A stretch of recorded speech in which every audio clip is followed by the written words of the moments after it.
آخری سوالات اور پھر انشاءاللہ ہم ختم کریں گے. دونوں بہت اہم سوالات ہیں, میں اس کے بغیر نہیں جانا چاہتا. ایک بات یہ کہ یہ زندگی جس میں ہم اس وقت موجود ہیں, اس میں گناہ سرزد ہوتے ہیں, یہ بڑی محدود زندگی ہے. آپ 60 70 80 جو بھی آپ کو عمر دی جائے, اس میں انسان اس دنیا سے چلا جاتا ہے. اس میں وہ کچھ اچھے کام کرتا ہے, کچھ برے کرتا ہے, کچھ بہت برے کرتا ہے, کچھ زیادہ کر لیتے ہیں. لیکن بہرحال ایک محدود زندگی, محدود گناہ, محدود جرائم, اس کی سزا جو جہنم کی صورت میں سنائی گئی ہے وہ لامحدود ہے, یعنی جس کی کوئی انتہا ہی نہیں. اور وہ باقاعدہ اس کا ایک بڑا ہولناک منظر ہے کہ کیا کیا معاملات ہوں گے اس میں, اور وہ چلے جا رہی ہے, اس کی کوئی انتہا ہی نہیں ہے. تو وہ شخص جو 40 سال کے گناہ لے کر گیا ہے اپنے اندر, وہ شاید جو ہے وہ کبھی اس کے پاس کوئی امید ہی نہیں ہے کہ 40,000 سال بعد بھی شاید اس کے لیے کوئی معاملہ ہو سکے. یہ کچھ ناانصافی نہیں محسوس ہوتی؟ دیکھیے, جرم کے متعلق یہ سمجھ لیں کہ جرم کی جو سزا دی جاتی ہے اس کا ایک پیمانہ تو یہ ہے کہ جرم کی نوعیت کیا ہے, اور دوسرا پیمانہ یہ ہے کہ وہ جرم کس کے خلاف کیا گیا ہے, یہ بھی ایک پیمانہ ہوتا ہے. تو جو جرائم اللہ تعالیٰ کے خلاف کیے گئے ہیں, تو چونکہ وہ ہستی لامحدود ہے, اس کی نعمت لامحدود ہیں, تو اصل میں اس کی وجہ سے یہ سزا اس طرح کی رکھی گئی ہے. اس کو میں مثال سے سمجھاتا ہوں. آپ کوئی معاہدہ توڑ دیں تو آپ کو بہرحال وہ کچھ نہ کچھ تو اس کی سزا ہونی چاہیے نا, چھوٹی موٹی کچھ نہ کچھ پینلٹی لگتی ہے. آپ کو پتہ ہوگا مکانوں کی خرید و فروخت ہوتی ہے تو ایڈوانس ضبط کر لیتے ہیں, مثال کے طور پر, ایک سادہ مثال ہے. آپ آئین توڑیے, آپ کے آئین میں پتہ کیا لکھی ہوئی ہے؟ سزائے موت لکھی ہوئی ہے. اچھا, ریاست کے خلاف آپ نے جرم کیا ہے, سب کے خلاف کیا ہے, تو وہ آپ سے زندہ رہنے کا حق چھین رہے ہیں. یہ آپ کے کانسٹیٹیوشن میں لکھا ہوا ہے. اس کا مطلب کیا ہے کہ ہمیں سمجھ ہے. اسی طریقے سے میں نے قسم اس وقت میں جو میرا دوسرا ناول ہے اس میں سوال اٹھایا ہے, وہاں ایک دوسری مثال دی ہے کہ یہ جو بدکاری کا گناہ ہے یہ بڑا گناہ ہے, لیکن ایک عام خاتون ہو اور اپنی کوئی محرم خاتون ہو, دونوں میں فرق ہے یا نہیں ہے؟ اس لیے کہ کس کے خلاف اس کا ارتکاب ہو رہا ہے, اس کے نتیجے میں اس کی انٹینسٹی بڑھے گی.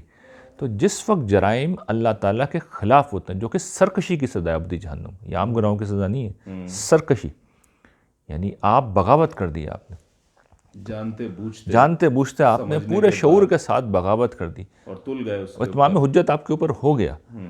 تو جب یہ کام کر دیا تو آپ معافی کا ہر امکان, ہر دروازہ بند کر چکے ہیں. گرچہ اس میں قرآن مجید نے 2 مقامات پر, کیونکہ اللہ تعالیٰ کی رحمت بہرحال غالب ہے, یہ امید دلا دی ہے کہ جہنم جو ہے اللہ تعالیٰ, اس کا امکان ہے کہ اللہ تعالیٰ کی مشیت کے اوپر موقوف ہے. جنت جہنم دونوں کے بارے میں کہا ہے, اور پھر اس کے بعد جنت کے بارے میں گارنٹی کی ہے کہ عطان غیر مجزوز, یہ وہ عطا ہے جو کبھی ختم نہیں ہوگی. اور جہنم کے بارے میں کہہ دیا کہ یہ ختم ہو سکتی ہے, کیوں؟ ان ربک کا فعال لما یرید, تیرا رب جو چاہتا ہے کر دیتا ہے, اور اس نے فیصلہ کر لیا. یہ تو وعدے اور وعید کا فرق ہے, وعدے و وعید کا فرق ہے, اور یہ عطا کا فرق ہے, اور خدا کی قدرت کا فرق ہے. اس کی قدرت نے فیصلہ کر لیا, تو کوئی کیونکہ خدا کے خلاف ہوا ہے نا, تو کبھی وہ فیصلہ کر لیتا ہے. لیکن وہ امید زیادہ اس لیے نہیں دلاتے کہ آپ کو پتہ ہے لوگوں کو ذرا سا بھی مارجن مل گیا تو وہ بس وہ مقصد فوت ہو جائے گا. مقصد اگر فوت آپ ہو نے جائے, یہ بھی کہا کہ 4,000 سال بعد نکل آؤ گے, تو انسان ایسا ہے کہ وہ کہے گا کہ اچھا پھر نکل تو آئیں گے, 4,000 سال بعد نکل آؤں گا اس کے اندر. اور یہ کوئی میرے خیال سے ایلین موقف نہیں ہے یہ بات کہ جہنم شاید اس کا کوئی امکان ہو کہ اللہ تعالیٰ کسی وقت جو ہے اپنی رحمت سے اس کو ختم کر دیں. غالباً اقبال, امام ابن تیمیہ, امام ابن القیم,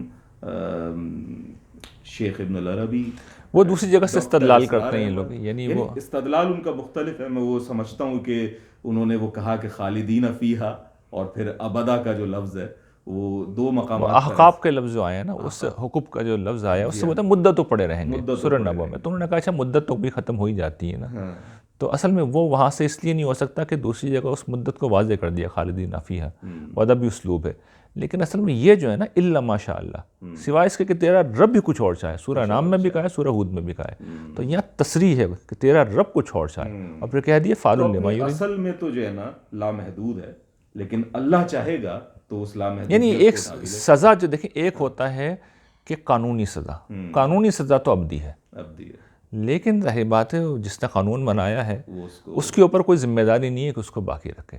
یہاں ذمہ داری ہے کیونکہ یہ اس نے کہا ہے کہ یہ وعدم مسئولہ ہے, وعدم مسئولہ ہے, تو یہ ذمہ داری لے لی. وعدہ ہے اللہ کا, اللہ اپنے وعدے کے وہ تو نہیں کرتا, نعمت کو دینے کا تو یہ اللہ تعالیٰ کی سنت ہے. بالکل واضح ہو گیا. آخری سوال ریحان بھائی, اللہ تعالیٰ نے ہمیں توفیق دی، ہم نے بہت اچھے کام کیے، ٹھیک ہے، یا نہیں بھی کیے، اللہ تعالیٰ نے اپنی رحمت سے، جیسے رسول اللہ صلی اللہ علیہ وسلم نے کہا کہ کوئی جنت میں نہیں جائے گا سوائے اللہ کی رحمت کے، بے شک. تو اس نے اپنی رحمت سے ہمیں جنت عطا کر دی انشاءاللہ، اور جنت پہنچ گئے بھئی. اب تخت لگا ہوا ہے، اب بڑے زبردست جو ہے وہ آپ کا گھر بھی ہے آپ کے پاس، بڑی ہو سکتا ہے ایک پورش بھی باہر کھڑی ہوئی ہے، فراری بھی ہے آپ کے پاس، بڑا زبردست آپ کے پاس سارا معاملہ ہے، واٹر فرنٹ گارڈن ہے، سارا کچھ ہے اس میں، بیٹھے ہوئے ہیں آپ، جو چاہتے ہیں آپ کے سامنے حاضر ہو جاتا ہے، خادم ہیں، خادمائیں ہیں، سارا معاملہ ہے اس میں. لیکن پھر کیا، یعنی یہ کچھ بورنگ تصور نہیں ہے، یعنی میری تو فطرت جو ہے وہ ہمیشہ آگے بڑھنے کی جانب جائے گی. یہ کیا معاملہ ہے، بیٹھے ہوئے ہیں، ٹھیک ہے، بس حکم چل رہا ہے، چیزیں آ رہی ہیں، ٹھیک ہے، ایک ہفتہ، ایک مہینہ، ایک سال، 10 سال، لیکن آپ بیٹھے ہوئے ہیں، یہی چل رہا ہے، اور ایک لامحدود زندگی میں بس یوں ہی وہ ہو رہا ہے. تو یہ کچھ ایسا محسوس ہوتا ہے کہ مقصدیت تو ہے ہی نہیں، اور بنا مقصد کے انسان کیسے. دیکھیے اس کو قرآن مجید نے بھی ایڈریس کیا ہے اشارات کی شکل میں، اور میں نے پھر اپنے ناولوں میں سے موضوع بنایا ہے. ایک تو قسم اس وقت میں نے یہ بات بیان کی ہے، مثال دی ہے کہ جس وقت ماں کے پیٹ میں بچہ ہوتا ہے تو آپ اس کو سمجھا نہیں سکتے کہ کس نوعیت کی دنیا باہر منتظر ہے.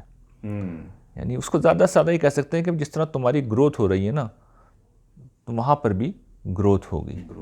لیکن کیا تفاوت ہے، کہاں ماں کا پیٹ ایک اندھیری کوٹری اور کہاں یہ دنیا.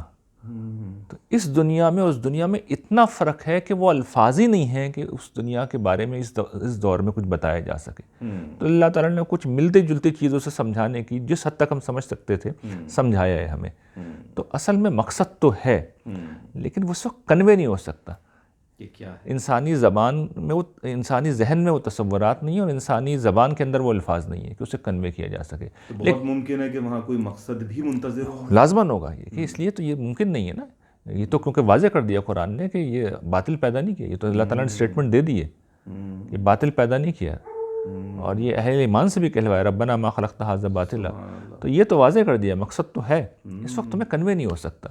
اس کو پھر میں نے کسی درجے میں اشارات کی مدد سے، اگر میرا جو آخری ناول آپ پڑھیں ادھوری کہانی، اس میں نے اسی طرح کے سوالات کا جب جواب دیا تو پھر ایک مقصد دکھایا ہے کہ ایک ممکنہ طور پر ظاہر بات ہے کیا ممکن ہو سکتا ہے. پھر تنوع بھی بہت ہے نا اس میں، کہ یعنی بتا رہے ہیں کہ پھل آپ کھا رہے ہیں، یہ ایک دوسرا پہلو ہے، یہ ایک دوسرا پہلو ہے. اس کو آپ مثال سے سمجھیں، گانے سنتے ہیں شوق سے، اور پہلے دن سے انسانوں نے گانا بھی گانا شروع کر دیا تھا، جس طرح کہانی سنائی تھی تو گانا بھی شروع کر دیا تھا. آج تک لوگ بور ہوئے ہیں گانوں سے، نئے سے نئے گانے آتے رہتے ہیں. کوئی اینڈ ہوا ہے؟ کوئی اینڈ نہیں ہوا. یعنی ایک سے بڑھ کر ایک گلوکار پیدا ہوتا ہے، اور ایک سے بڑھ کر ایک جو ہے وہ غزل سے قوالی، قوالی سے پاپ، اور پاپ سے راک اور ریپ بن سکتا ہے، لیکن وہی وہ چلے جا رہے ہیں. وہ کیٹیگری ایک بھی آپ رکھ لیں تو غزلوں کے اندر بھی استاد بڑے غلام علی خان سے لے کر مہدی حسن اور جگجیت سنگھ اور چترا، یعنی وہ کوئی اینڈ آتا ہی نہیں ہے. ہمارے سلمان علی بھی بڑے اچھے گاتے ہیں. تو یہ تو سمجھے ایک سے بڑھ کر ایک گلوکار بھی پیدا ہوگا، ایک سے بڑھ کر ایک جو ہے وہ لے بھی وجود میں آئے گی، ایک سے بڑھ کر ایک خوبصورت جو ہے الفاظ کا، شاعری کا کمال بھی وجود میں آئے گا. تو یہ اس محدود دنیا میں انسان کے کمالات ہیں. یہ تنوع بھی بور نہیں ہونے دے گا، یہ نہیں بور ہونے دیتا. تو وہ جو دنیا آ رہی ہے جہاں اصل میں خدا کر رہا ہوگا، جس نے پوٹینشل تو بتا دیا نا کہ انفائنائٹ وہ کائنات بنا سکتا ہے. تو بھئی انفائنائٹ کائنات انفائنائٹ وقت کے لیے بنائی گئی ہے. وہاں کی دلچسپیاں کبھی ختم نہیں ہوں گی، بے فکر رہیں. واہ واہ واہ واہ، بہت زبردست، بہت زبردست. میں اس پہ ایک آپ کو واقعہ بھی بتاؤں چھوٹا سا، کہ ایک صوفی مزاج بزرگ جو ہیں ان سے میری ملاقات ہوئی. بہت سادہ مزاج، بہت ہی زبردست شخصیت، اب وہ اس دنیا میں نہیں ہے. ان کے پاس ہم پہنچے، شاہ صاحب ہم انہیں کہتے تھے. تو ہم نے شاہ صاحب سے یہی سوال کیا جو میں نے آپ کے گوش گزار کیا. تو وہ چونکہ منطقی آدمی نہیں ہے، وہ سادہ دیہاتی انداز میں ایک خوبصورت بات کرنے والے. تو مجھ سے پلٹ کے کہتے ہیں عظیم میاں تم نے کبھی محبت کی ہے؟ اب میں گڑبڑایا، میں نے کہا شاہ صاحب یہ پبلک کرنے کی باتیں نہیں ہوتی. ہم آپ سے پوچھ رہے ہیں عظیم میاں آپ نے محبت کی ہے؟ کہ جی شاہ صاحب کی ہے. نہیں کی. اگر کی ہوتی تو تمہیں پتا ہوتا کہ محبوب کی ایک جھلک کے لیے عاشق کیا کچھ کر گزرتا ہے. پھر کہنے لگے کہ بھئی وہ سنا کہ لیلا جو ہے وہ آئی تو مجنو اونٹ سے چھلانگ مار بیٹھا اور اپنا گھٹنا ٹوٹ گیا اس کا. لوگ کہنے لگے کیسا بیوقوف ہے بھائی، آرام سے اترتا، گھٹنا توڑ بیٹھا. لیکن اب انہیں کون بتائے کہ محبت کے کیا تقاضے ہوتے ہیں. پھر رونے لگے. یعنی یہ سادہ آدمی تھے، آنسو گرنا شروع آنکھوں سے. کہہ رہے ہیں ادھر رب جلوہ دکھائے گا. اب یہ ایک الگ انداز ان کا، تو ہو سکتا ہے کہ اس منطق کے پیمانے پر پورا نہ اترتا ہو جس کو ہم بیٹھتے ہوں، لیکن قلب سے قلب کا جواب اس میں. ٹھیک ہے ریحان بھائی، میرے خیال سے ہم اس نشست کو سمیٹتے ہیں. گو کہ میں جاتے جاتے روک نہیں پا رہا، میں بعد میں پچھتاتا رہوں گا. ایک آخری سوال اور پوچھتا ہوا جاؤں گا آپ سے. ایک سوال بہت کیا جاتا ہے کہ مرد کے لیے 72 حوروں کا وعدہ کیا گیا ہے. مجھے معلوم ہے نیچے کامنٹ سیکشن میں بھی لوگ لگے ہوئے ہوں گے، جہاں جنت کی بات آئے گی وہاں یہ ہوگی کہ بھائی مرد کو جو ہے نا وہ 72 حوریں اور عورتوں کے لیے 72 مرد کیوں نہیں، یا یہ کیوں نہیں، یہ کیا معاملہ ہے. اس کے اوپر ایک مختصر تبصرہ کر دیں اور پھر ہم نشست سمیٹتے ہیں انشاءاللہ. میں ذرا پانی پی لوں تھوڑا. بالکل بالکل. میں نے ریحان بھائی کو خوب تھکا دیا، اس کے بعد میں خود معذرت کر لوں گا. لمبی نشست بٹھا لیا انہیں بغیر اس پہ. دیکھیے جو معاملہ ہے یہ مرد عورت کی نفسیات کو نہ سمجھنے کا نتیجہ ہے. مرد عورتیں سیم نہیں ہوتے، ڈیفرنٹ ہوتے ہیں. عورتیں مردوں کے لیے اپنی ذات میں ایک نعمت ہے. یہ بنیادی فرق ہے نفسیات کے اندر. مردوں کا معاملہ اس طرح نہیں ہوتا. اچھا، جنت میں خواتین، میری آپ کی جو بیویاں اس دنیا میں، وہاں پر ہماری بیویاں تو ہوں گی لیکن پابند نہیں ہوں گی. اس دنیا میں پابند بھی ہیں، وہاں پابند نہیں ہوں گی. اس کا نتیجہ کیا نکلے گا کہ ایک چیز جو ہماری لیے بہت بڑی نعمت ہے، ہماری ضرورت ہے. اچھا، توازن یہ ہے کہ انہیں اگر کبھی ہماری ضرورت ہے تو ہم تو ہمیشہ موجود ہیں، اور ہمیں ان کی کبھی ضرورت ہے تو دے آر ناٹ اویلیبل. ان کی بہت سی دلچسپی نہیں ہے، دے آر ناٹ انٹرسٹڈ. تو اب قرآن مجید نے جب حور کہا ہے تو اصل میں اسی سوال کا، اسی مسئلے کا ایک حل ہے. اور باقی یہ کہ عورتوں کے لیے تو ظاہر ہے کہ ان کے شوہر وہاں ہوں گے ہی ہر حال میں، لیکن حوریں جو، اور دوسرا یہ کہ جو مسئلہ پیدا ہو جاتا ہے 72 حوریں، اس طرح کی باتیں قرآن مجید نے نہیں کہی. یعنی قرآن مجید میں ہارڈلی 4 جگہ ہی اس چیز کا ذکر آیا ہے. پھر دوسرا یہ کہ مردوں کے لیے اصل میں عیاشی کا ایک تصور رہا ہے ہمیشہ. تو قرآن مجید نے کہا بھائی اس کے خاطر تم مجھے چھوڑتے ہو، اس کے خاطر تم حق کو چھوڑتے ہو، یہ بھی ہوگا. اس کو زاویے سے دیکھنا چاہیے. اور یہ یعنی کسی مرد کے لیے تو پھر یہ تاثر بن جاتا ہے. یعنی آپ کسی سے پوچھیں کہ بھائی ایک لیوش زندگی، ایک عیاشی کی زندگی کیا ہے، ایک آپ خوب عیش و عشرت میں رہیں، تو اس میں وہ عورتوں کو لے آئے گا کہیں نہ کہیں کہ بھائی بہت ساری. لیکن عورت کے لیے یہ تصور ہولناک ہے کہ آپ اس سے کہیں کہ وہ 70 مردوں کے مابین ہوگی. ظاہر ہے یعنی وہ یہ تو چاہے گی کہ کوئی ایک مرد ایسا ہو جو بہت ہی کوئی غیر معمولی ہو، سپر ہیرو ہو، جس کے اندر حسن بھی ہو، وجاہت بھی ہو اور علم بھی ہو سب. لیکن وہ ایک مرد میں یہ ساری چیز چاہے گی. مرد کا معاملہ عمومی اصل میں مردوں کے یہ پرابلم ہے کہ وہ تنوع کو اس معاملے میں پسند کرتے ہیں. یہ دیکھیں اللہ تعالیٰ جنت میں بھی فطرت کو نہیں بدلیں گے، وہ ایسی ہی رہے گی. لیکن فرق کیا ہے کہ حوریں جو ہیں وہ جنت کی خواتین کی گرد کو بھی نہیں پہنچنی. یعنی وہ جو خاتون ہے وہ ہر حال میں سپریم ہے. وہ سپریم، مگر جو اصل میں ہستی ہے وہ ودن ریچ نہیں ہے، جس طرح اس دنیا میں ریچ میں ہوتی ہے. یہ مسئلہ ہے.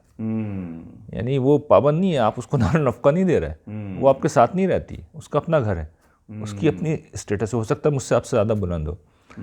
تو اب ہم پابند تو نہیں کر سکتے نا. صحیح بات ہے. لیکن وہ ایک ضرورت بھی ہے جو آپ کو پتہ ہے، ہم بھی مرد ہیں، آپ بھی مرد ہیں، میں بھی مرد ہوں، کہ جب وہ عرض ہے تو پھر وہ عرض ہے. جس کو یہ بات نہیں سمجھ اس کو فرائڈ کو پڑھنا چاہیے. بالکل فرائڈ کو پڑھنا چاہیے. یعنی کسی شخص سے جو اس بارے میں بحث کر رہا ہوتا ہے، اس سے آپ اکیلے میں پوچھیں نا مذہب سے ہٹ کے، وہ آپ کو ضرور بتائے گا کہ ہاں بھائی عیش و عشرت کے اندر یہ چیزیں ساری. اپنی ذرا فلم انڈسٹری کو تو دیکھ لیں نا آپ. ہاں کیا کرتے ہیں آپ وہاں پہ؟ یعنی اس میں فلم آج بھی جو ہے وہ خواتین ہیروئن کی خوبصورتی کی وجہ سے، مرد کی خوبصورتی اصل میں آج تک کے دن تک نہیں بنی. جناب میرے خیال سے یہاں پر نشست کو سمیٹتے ہیں. ریحان بھائی بہت شکریہ. آپ سب سے بھی اجازت لے رہا ہوں. امید ہے کہ اب جب بھی دوبارہ آؤں گا پاکستان انشاءاللہ تو ریحان بھائی کے پاس پھر کھانا کھانے پہنچ جاؤں گا. Most welcome, most welcome. اور پھر بیٹھ کر انشاءاللہ پروگرام ریکارڈ کریں گے. تب تک کے لیے اجازت دیجیے. السلام علیکم. السلام.